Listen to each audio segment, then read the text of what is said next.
We're going to switch over to base metals. We're in Alaska. We're developing a mining district focused on copper, zinc, and precious metals. A couple of forward-looking slides there. These metals are absolutely necessary if we want to transition to a green future. Electric vehicles, alternative energy, battery storage, they all need these metals. High level, we have lots of these metals. We have 8 billion pounds of copper, 3 billion pounds of zinc, 1 million ounces of precious metals, gold equivalent precious metals, and about 77 million pounds of cobalt. We're focused on advancing 2 projects. The Arctic project is at a pre-feasibility level of study. We're now working on the feasibility. You can see there why it's special. Very high grade, 43 million tons of 5% copper equivalent in an open pit mining scenario. At Bornite, earlier stage, we've already outlined 6 billion pounds of copper and 77 million pounds of cobalt, but we're still exploring and we're still expanding. Just a bit on our share capitalization, 131 million shares outstanding. We trade mostly in New York, some in Canada. We have about $30 million in the bank. These are all US dollars. $10 million of warrants are deeply in the money, so that'll come in the next couple of months here, and we have no debt and a blue chip register of shareholders. We're developing this district not alone. We're doing it with a series of partnerships. Foremost is with an Alaska Native corporation called NANA. NANA owns the Red Dog mine, largest zinc mine, or one of the largest zinc mines in the world. It's been in operation for 30 years, operated by Teck now. That pays the taxes for the borough government, the school district, and the village governments. So the jobs there average about $100,000 a year for people who work at the mines. So people in this region, this part of Alaska, understand mining and strongly support mining. And so they're a great partner. We have a business relationship with NANA. The Bornite property is on their land, and they will receive a very handsome royalty. Our second partnership is with the state of Alaska, a group called the Alaska Industrial Development Export Authority. Their job is to build infrastructure in the state of Alaska. Those of you familiar with Alaska know we don't have a lot of infrastructure. They build, own, and operate the Red Dog Port and Road facility, and the Red Dog mine pays a toll to them to use that road. Same model as what they want to do to build us a road between the Ambler Mining District and the existing infrastructure in the state of Alaska, which is the Dalton Highway that goes up to the North Slope oil fields and down to Fairbanks. We would then haul our concentrates of copper, zinc, and lead in trucks, in these metal containers on the trucks down to Fairbanks, transfer the containers over to the Alaska Railroad, and then haul the concentrates down to the year-round port in Anchorage. That allows us to ship our concentrates anywhere in the world. The concentrate boxes are loaded directly into the ship hold, so you don't have any concentrate spillage anywhere along the whole transportation route, which is good for the environment and is also good for our pocketbook. ADA has been involved in the permitting process for the last several years, but this is the watershed year for the permits to be issued. The draft EIS will go out to the public this summer, probably in June, and 30 or 60-day comment period, and then they'll write the EIS and give you what's called the record of decision, which is essentially issuing the permit to construct the road. So it's a huge event because building this road unlocks the value for this entire district. The third partnership is a financial one with a group called South 32. They were, of course, spun out of BHP a number of years ago.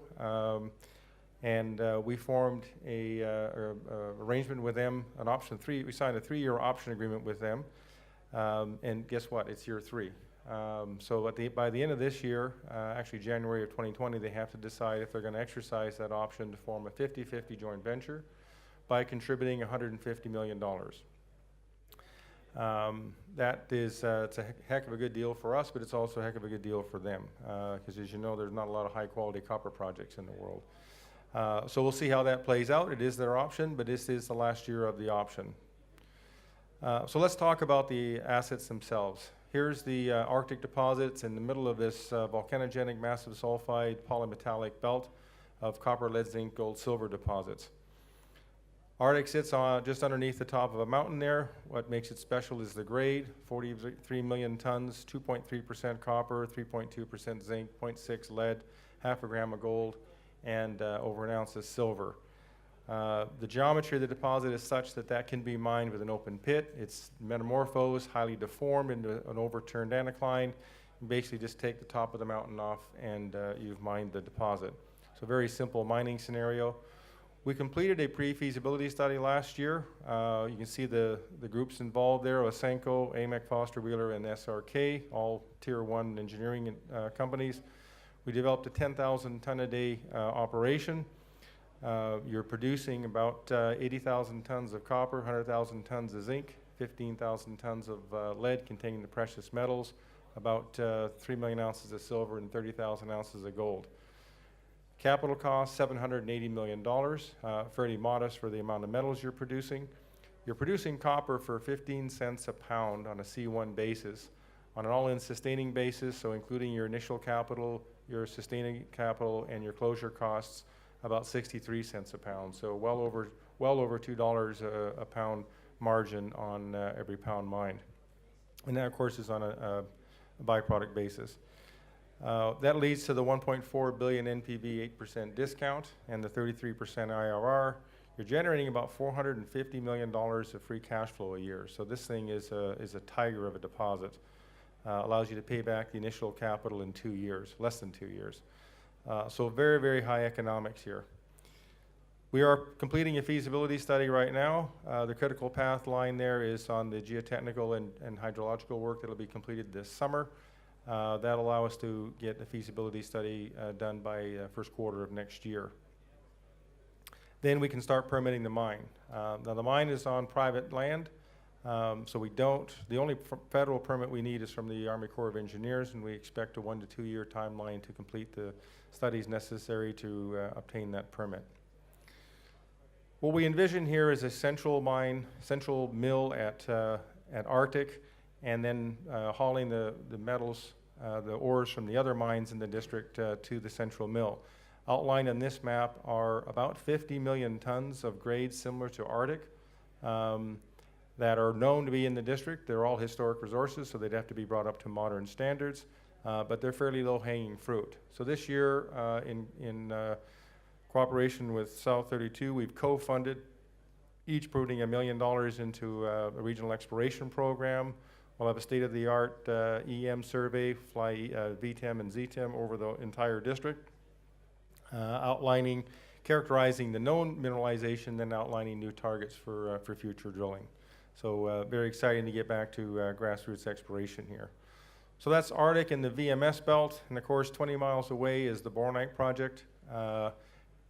Different geology. This is a carbonate replacement style deposit. Same age mineralization, same age host rock. So obviously something fairly significant going on here 350 million years ago in the copper space. Here's our camp at Bornite. It's a great place to work. We're well established. We've been out there for over 10 years, so we've got a great place, great camp to work on. The program this year is a $9.2 million program. And of course, over the last 2 years, 2017 and 2018, we've been using South 32's option money to continue to drill and expand the Bornite deposit. We've already outlined 125 million tons of 1% in an open pit mining scenario, 1% copper. And then the zone continues underground at we have about 58 million tons of over 3% outlined. The additional 25 holes that we've drilled in 2017, 2018, we'll have another dozen holes this year. At the end of the year, we'll come up with a new resource with all the drilling we've done over the last 3 years, and we do expect that to expand over the known deposit, down dip especially in the underground. A lot of catalysts. When you spend $18 million, you're going to generate a lot of news flow. But the two big news events this year are the permitting on the road, which we expect by the end of the year, and of course the exercise of the South 32 option, which we also expect sometime later this year. That should add a lot of value for shareholders. This is a slide given to us by BMO. Shows grade on the vertical axis and billions of pounds of copper on the horizontal axis. You can see there's lots of low-grade copper deposits out there. They're all tough. They all require huge amounts of capital. The two high-quality deposits were Zijin, that was recently bought, Nevsun, which was recently bought by Zijin, and our partner bought South 32 bought Arizona Mining. So you can see what our fate holds for us. Thank you very much. We're in booth C10 if you want to talk. Thanks.